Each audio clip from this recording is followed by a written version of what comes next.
You're about to watch my debate with Tucker Carlson at Politicon 2018. If you want to support the home of progressives, TYT, become a member today by clicking the link in the description box below. One more thing on immigration, Tucker. So you say demographic change is scary and can be disconcerting. And I think that a lot of people don't see that. I don't see it. A lot of people in our audience don't see it. And so they wonder why folks are so scared. And so I literally don't know the answer to that. If you're saying crime, it's not crime. As we talked about before, I can give you more stats, 110% increase in immigration since 1980. Crime in the country has gone down 36%. Okay, and in the cities where you have the most undocumented immigrants, you have the least amount of crime. And in fact, studies have taken out other factors, including poverty, and they still see that undocumented immigrants lead to less crime, not higher crime. Okay, so that's just a fact. That's a fact. So then I don't know what you're scared about. And Tucker, look, you're against, as far as I can tell, and correct me if I'm wrong, what you call chain migration, what others call family migration. And so that is, as you acknowledge, the majority of legal migration. You're also against the lottery, and you do the math on that, and you have eliminated 85% of legal immigrants. But the country is massively, as you just stated, in favor of immigration. So if you're against undocumented immigrants and you're against legal immigrants and you cite fear and demography, can you see why people then would be concerned that it's racial and not based on crime or any other legitimate factor?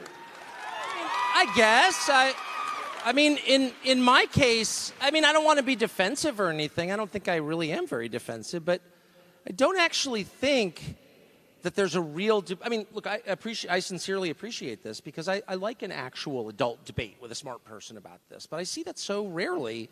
Instead, I see people coming to the conversation convinced of their own virtue, and you don't actually, so it's a very simple way to write people off. I'm grateful for a chance to say in public what I really think about the effects of change. I think it's really disconcerting. And let me just make a point that is too rarely made.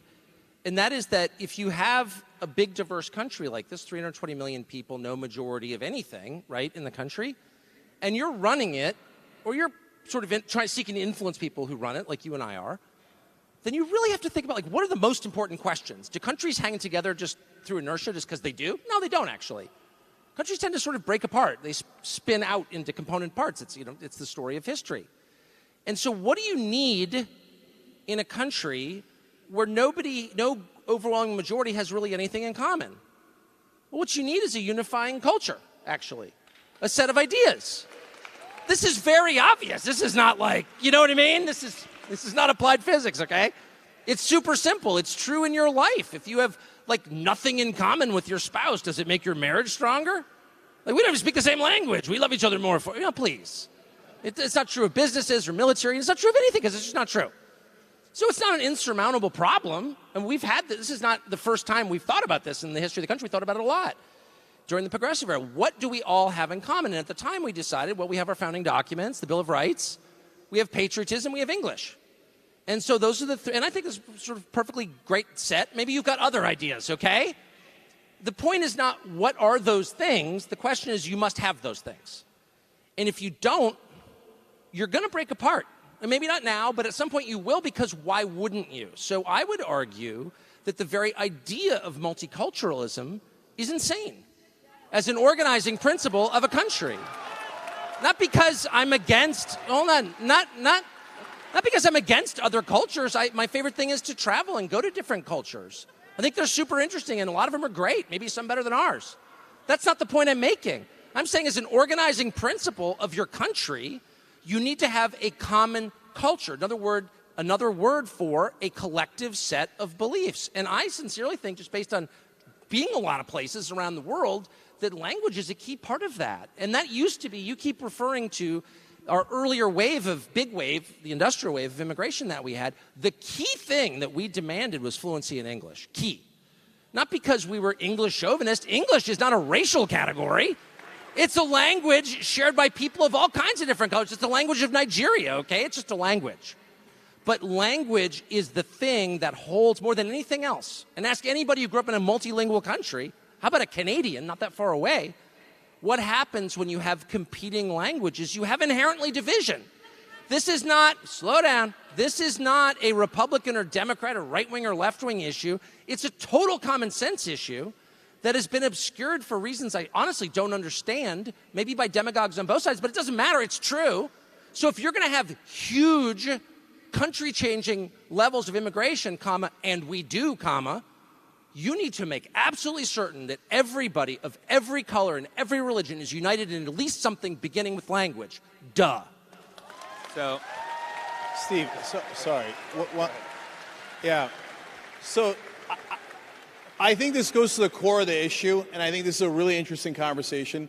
And so, look, on English, I might not be as doctrinarian as you think. I came here with not knowing any words. I knew 3 English words when I was. How old were you? I was 8 years old, and I knew yes, no, and girl.